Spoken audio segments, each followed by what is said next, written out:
Hi friends, இந்த முருங்கைக்காய் சீசனில் முருங்கைக்காய் கிரேவி குயிக்காக எப்படி வைக்கிறதுன்னு பார்த்துடலாமா? நாங்கள் ஃப்ரெஷ்ஷாக மரத்துலேருந்து பறித்த முருங்கைக்காய் எடுத்துக்கிட்டோம்.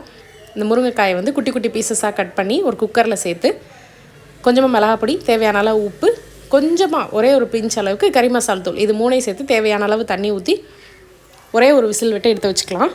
அதுக்கப்புறமா ஒரு கொஞ்சமாக தேங்காய், ஒரு 2 சில்லு அளவுக்கு தேங்காய், ஒரு 5-6 சின்ன வெங்காயம், 3 பல் பூண்டு, இது மூணையும் சேர்த்து ரொம்ப வலுவலுன்னு அரைக்காமல் கொஞ்சம் ஒன்றும் பாதியமாக இருக்கிற மாதிரி ஒரு பேஸ்ட் மாதிரி அரைச்சி எடுத்துக்கணும். வெள்ளைப்பூடு கண்டிப்பாக வைக்கணுங்க. இந்த வெள்ளைப்பூடு தான் இந்த கிரேவிக்கு வாசனையாக டேஸ்ட்டாக இருக்கும். நம்ம ஒரு விசில் விட்டு எடுத்து வச்சுருக்க அந்த முருங்கைக்காயில் இப்போ அரைச்ச பேஸ்ட்டை வந்து சேர்த்து கடைசியாக நல்லெண்ணெயில் சோம்பு அண்ட் பச்சை கருவேப்பிலை இதை தாளித்து இதில் ஊற்றி இறக்கணும் அப்படின்னா சூப்பராக இருக்கும். இந்த கிரேவி வந்து சாம்பார் சாதம், தயிர் சாதம், ரச சாதம் இது எல்லாத்துக்கூடையும் சூப்பராக மேட்ச் ஆகும். எல்லோரும் ட்ரை பண்ணி பாருங்கள். And thank you.